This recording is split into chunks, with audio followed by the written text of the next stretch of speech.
There is a silent chamber within you where every word you have ever spoken to yourself is still vibrating, quietly shaping the course of your life. Most people never enter this chamber consciously. They live in the outer corridors of noise and circumstance, looking at events as causes, not realizing they are only effects.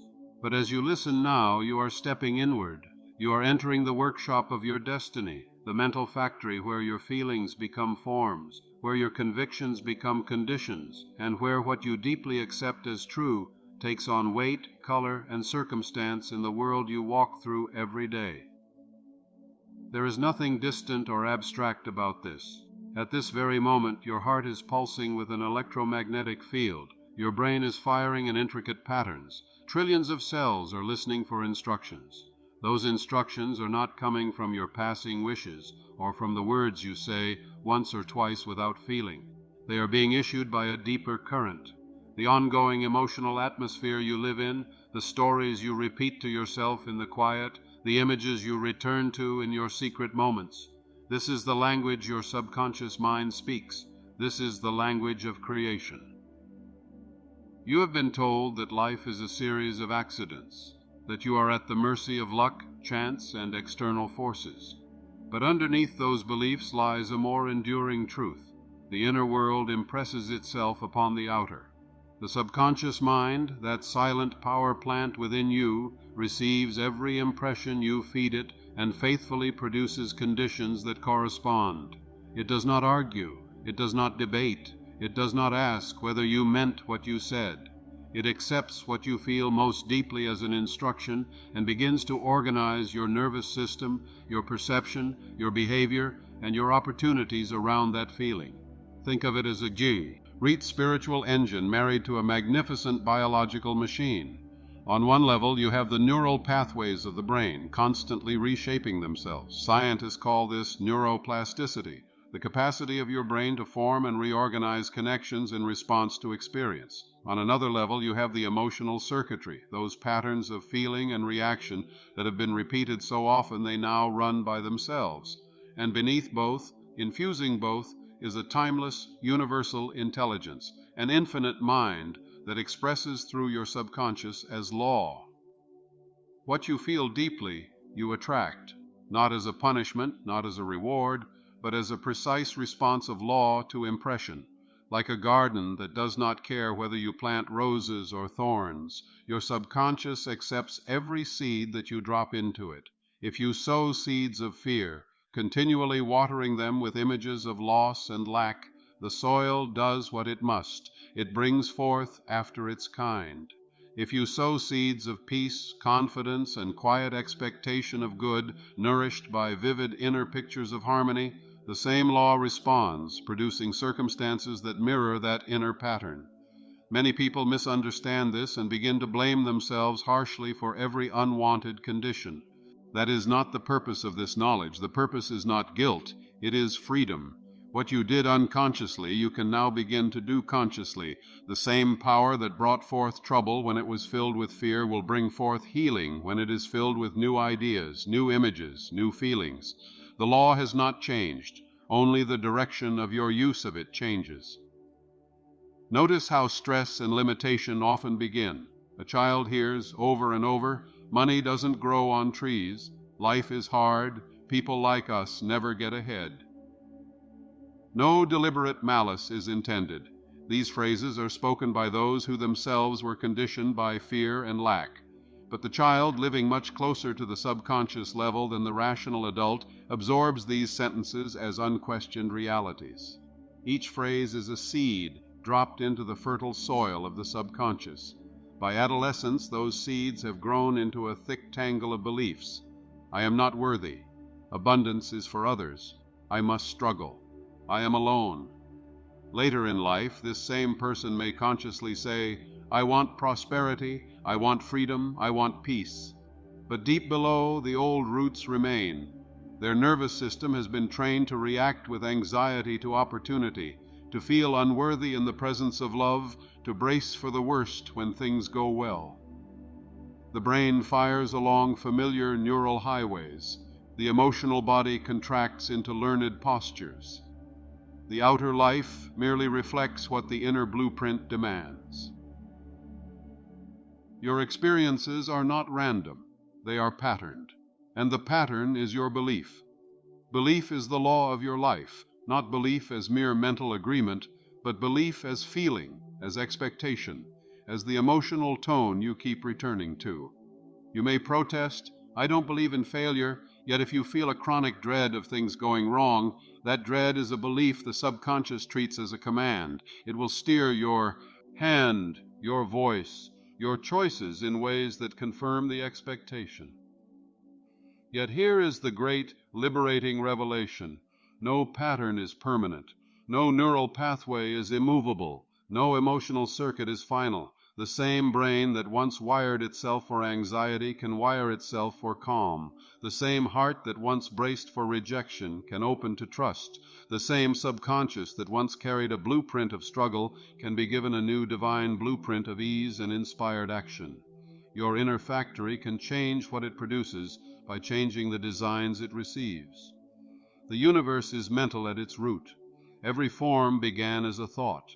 Every invention, every piece of music, every movement of human progress was once an image in someone's mind, sustained with feeling until it impressed itself upon the unseen field of possibilities and coalesced into fact. You are not separate from this process. You are not an observer of creation. You are a participant. Your thoughts and feelings are not private little clouds floating in isolation. They are electromagnetic signatures sent into a living field that responds in kind. Modern instruments can measure certain aspects of this: the brain's electrical activity, the heart's magnetic field, the effects of chronic stress on immune function. But behind the measurements lies a deeper principle. Your inner state is broadcasting continually, and your life reorganizes itself around that broadcast. This is why the same outer situation feels different in different people's hands. One person meets a challenge and feels secretly powerful, expectant of a solution. Another meets the same challenge and feels crushed, certain of defeat. The event is the same. The inner broadcast is different. The subconscious has been trained in different songs. So the question is not whether you are using this creative power. You cannot help but use it. The question is, how are you using it, and are you willing now to become deliberate? To become deliberate is not to strain, to force, to clench your jaw and make things happen. The subconscious does not respond to struggle, it responds to impression. It responds to what is felt as already real. If you argue and beg and plead, you are only stating with great emotional intensity that you do not yet have what you desire. The subconscious faithfully takes that feeling of lack as a blueprint and continues to produce more absence. But when you enter a state of quiet certainty, when you lovingly accept an idea as already true in the invisible, the subconscious begins its work of rearrangement. It organizes new perceptions, introduces new people, uncovers new ideas, and reprograms your nervous system so that your behavior naturally aligns with the new state. Consider prayer. Many think of prayer as pleading with an outside power somewhere beyond the sky, hoping to change the mind of a distant deity. But at its highest, prayer is scientific. It is the art of impressing the subconscious with the idea of harmony, of abundance, of health, of right action, until that idea takes root and grows into experience. Scientific prayer is not begging. It is accepting. It is not anxiety speaking. It is conviction resting. When you practice scientific prayer, you turn away from appearances for a time, not by denying them in panic, but by acknowledging that appearances are only the outer picture of yesterday's beliefs. You choose, calmly and deliberately, a new inner picture. You might say inwardly, with gentle feeling, "Infinite intelligence within me now guides me in all ways. The divine blueprint of success is already printed in my subconscious mind. Every step is ordered in peace." You repeat this, not mechanically, but with a quiet joy, as though you are reminding yourself of something that has always been true. You let the words sink down from the surface mind into the deeper mind, like drops of dye coloring a clear reservoir. As you do this day after day, the old internal dialogue, I never know what to do, I always make mistakes, begins to lose its power. Neural pathways that supported those old sentences become less dominant. New pathways strengthen, linked to new emotions of confidence and calm. Externally, you find yourself pausing instead of panicking, listening instead of reacting. Ideas come at the right time. Solutions appear. This is not magic in the crude sense. It is law. Inner acceptance precedes outer expression. To help this process, you are given a great gift each night, the gateway of sleep. In the minutes before you drift into unconsciousness, your brain passes through slower rhythms. The critical faculty of the conscious mind softens, and the door to the subconscious stands open. Whatever thoughts and feelings you dwell on in this period sink in with multiplied force. This is why the sleeping method is so powerful. Instead of carrying the day's worries into your pillow, you can choose to carry an inner decree. As you recline, you withdraw attention gently from outer concerns. You may acknowledge them, then let them go, as though placing them in the hands of an infinite intelligence that knows exactly what to do. Then, in a calm, drowsy state, you begin to affirm slowly and lovingly the condition you wish to experience. Tonight, my subconscious mind is my faithful servant. All through this night, it is healing, restoring, and reorganizing my life according to divine order. I am guided. I am supplied. I am at peace. You might picture, in a soft way, your life as you desire it to be, not as a distant wish, but as a present reality in the invisible. You feel the relief, the gratitude, the quiet joy of it being so. You linger there until sleep takes you. Throughout the night, your subconscious, that tireless inner worker, continues sculpting your inner patterns in accordance with those final impressions. Over time, this nighttime programming begins to show itself in your mornings, in new ideas, in new calm, in new doors opening. In this process, your imagination is not a frivolous daydreaming tool. It is the very blueprint department of your mental factory. The subconscious does not distinguish between vividly imagined experiences and those physically lived. Advanced scanners show that when a pianist mentally rehearses a passage, the same parts of the brain light up as witty, and they physically play. Athletes who vividly imagine their performance build neural pathways that enhance real-world skill. In the same way, when you habitually imagine yourself failing, rejected, or humiliated, your body and brain prepare for that scenario as though it were inevitable. But you can reverse this. You can harness visualization as a sacred art. In a quiet moment, close your eyes and choose a scene that would naturally follow your desire fulfilled. If you seek health, you might imagine yourself walking with lightness, hearing a loved one say, "You look so strong." If you seek financial freedom, you might imagine sitting at a desk, calmly looking at your accounts, feeling a wave of gratitude as you see more than enough. Let it be simple, vivid, and emotionally real. Then step into that scene with your feeling. Sense the warmth in your chest, the ease in your breathing, the relaxed expression on your face. Allow the body to respond as though this were your present experience. For those few minutes, you are living from the end, not toward it. You are training your subconscious to accept this state as normal, and because the subconscious directs your behavior, your attention, your creative intuition, it begins to guide you along paths that match that inner normal. This is why the inner world is the true causative world. Trying to change outer circumstances without altering inner patterns is like repainting the walls of a house while the blueprint remains the same. For a time, the new color may please you, but the structure does not change. Real transformation occurs when you alter the design itself, when you introduce a new concept of yourself, a new conviction of what life is for you. Every negative habit of thought can be displaced by the law of substitution. Your mind cannot hold two opposing ideas with full emotional charge at exactly the same instant. When a thought of fear arises, "This will never work, I am not enough," you do not need to wrestle with it for hours. You simply, gently, but persistently substitute. You introduce another thought. "There is a wisdom in me that knows exactly what to do. I am guided step by step." At first, the old thought may seem stronger.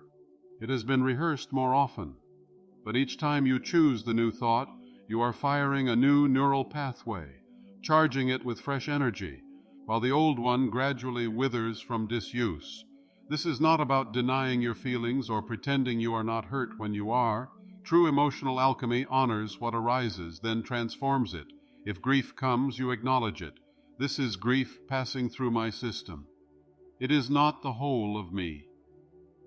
You allow the sensations in your body, the tightness in the throat, the heaviness in the chest, to be noticed without judgment.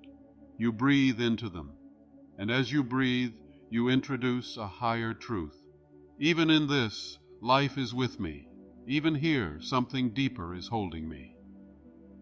By marrying honest awareness with a deliberate choice of perspective, you transmute raw emotions on into a higher state.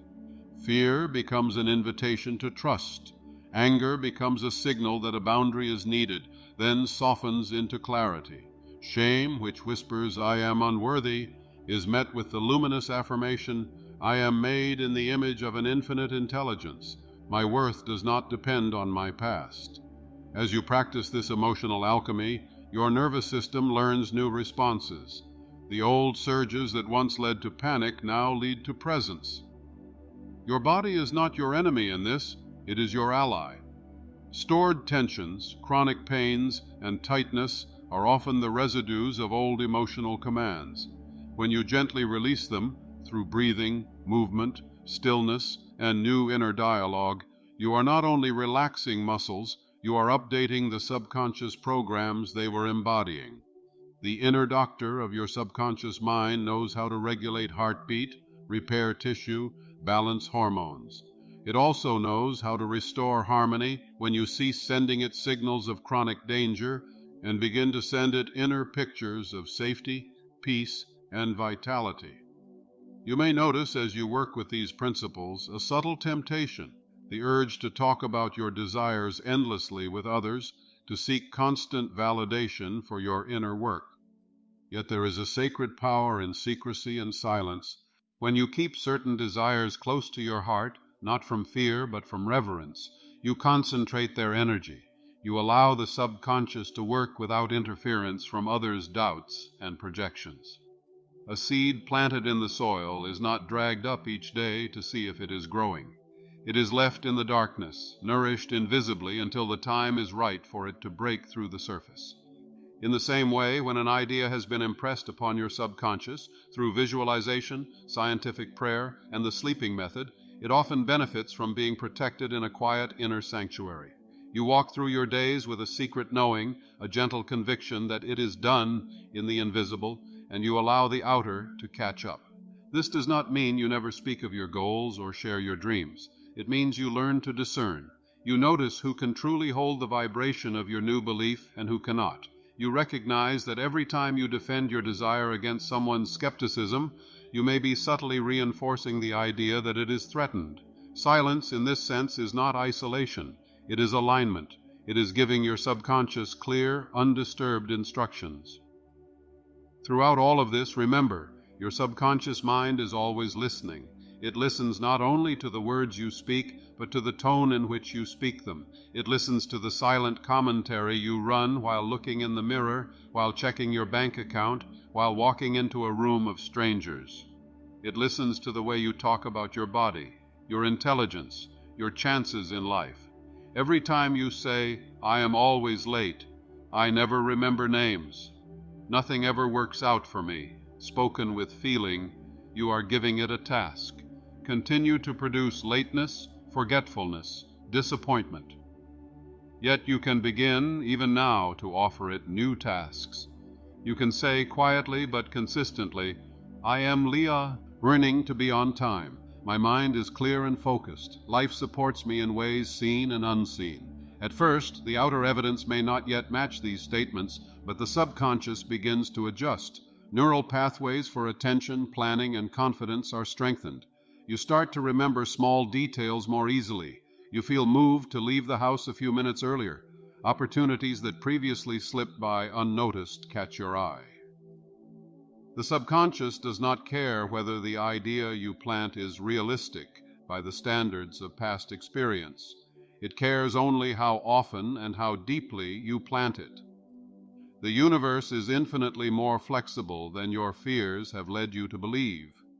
You stand in the midst of a quantum field of possibilities, and your dominant mental and emotional state selects which subset you experience.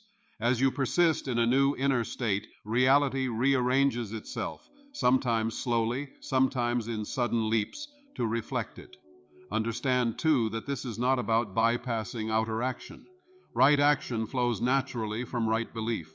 When your subconscious accepts the idea, I am guided, you find yourself taking steps you might have once avoided. Doors appear where walls seemed solid. People arrive at the precise moment assistance is needed. Ideas leap into awareness in the shower, on a walk, in a dream. This is divine intelligence operating through you, not as something separate, but as your innermost self expressing its nature. There is a level of you that has never been afraid, never been broken, never been insufficient. That level is the divine core, the spark of universal intelligence that chose to localize itself as you. It speaks softly, often beneath the roar of acquired beliefs. It speaks in impulses of love, in quiet certainties that say, yes, you can, in sudden glimpses of a life more expansive than the one you have known. As you quiet the noise of conditioned thought and enter into states of inner stillness, you begin to hear this voice more clearly.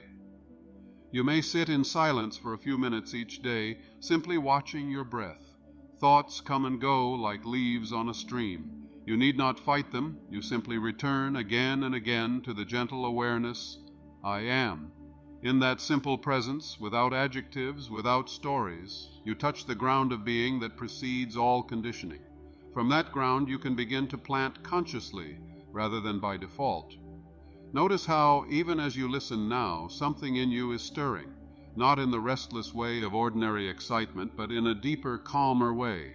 It is as though a part of you that has long been asleep is beginning to open its eyes. This is your inner witness, the aspect of consciousness that can look at your old beliefs and say, these are not who I am, they are only patterns I have carried. From this vantage point, you are no longer trapped inside your thoughts. You are the one choosing them.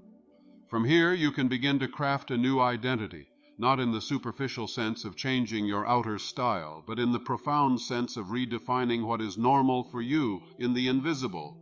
Perhaps, until now, struggle has been normal, anxiety has been normal.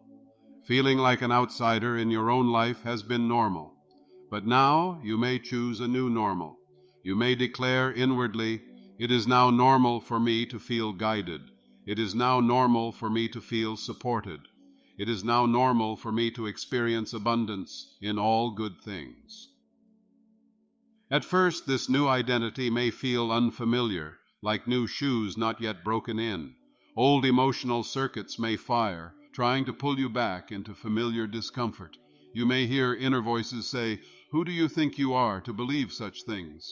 When this happens, recognize that these voices are not the voice of truth. They are echoes of past conditioning. You can thank them for trying to keep you safe in the only way they know, and then gently choose again. You return to your affirmations, your visualizations, your sleeping method, your scientific prayer. Slowly the balance of power shifts. The new voice grows stronger, the old one fades. You begin to notice small confirmations, a chance meeting, a synchronicity, a moment of unexpected peace in a situation that once triggered you. These are signs that the blueprint inside is changing, and as the blueprint changes, the structure of your life must also change. You may find that certain habits or relationships that once matched your old identity no longer feel natural. You do not have to force their departure. As you inhabit your new inner state, those things that no longer resonate with it tend to fall away or transform. This, too, is law. When you change the vibrational frequency of your inner world, what is in harmony with that frequency is drawn to you. What is not in harmony drifts out of your experience. All of this is part of a larger movement, the movement from being a victim of unconscious programming to being a conscious co-creator with divine intelligence. You are not doing this alone. Every sincere step you take toward alignment is met by a corresponding movement from the deeper intelligence within you. When you affirm, "I am ready to see myself differently," you activate resources that might have seemed dormant. You may notice as your journey unfolds that there are days of clarity and days of confusion, moments of expansion and moments of contraction. Do not be discouraged. Transformation is not a straight line, it is a spiral. You will revisit old themes from higher vantage points. Each time you do, you are given the opportunity to apply your new understanding, to choose again, to impress the subconscious with a higher pattern. In time, you will look back on periods of your life that once felt unbearable and see them as the very soil in which your new consciousness grew. The pain pushed you inward to the place where real power resides. The lack set the stage for abundance to be recognized as your true nature. The fear revealed itself as a doorway to faith. Now allow yourself for a moment to rest in a simple, profound recognition. Right where you are, as you are, the infinite is present. The same intelligence that governs stars and seasons, that heals wounds and turns seeds into forests, is active in you. It knows how to guide you into right relationships, right work, right place. It knows how to dissolve old patterns and replace them with new. Your task is not to micromanage this intelligence, but to cooperate with it, to offer it clear, loving instructions through your thoughts and feelings. You cooperate when you choose your inner words with care.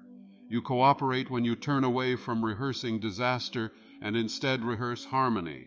You cooperate when you end your day not in worry but in quiet assurance. You cooperate when you cultivate silence and secrecy around your sacred desires, giving them space to grow. You cooperate when you practice the law of substitution, gently replacing each limiting thought with one aligned with truth. As this cooperation deepens, a new kind of peace emerges, not the fragile peace that depends on everything going your way, but a deep, stable peace that arises from knowing that whatever comes, you have access to the inner factory of change.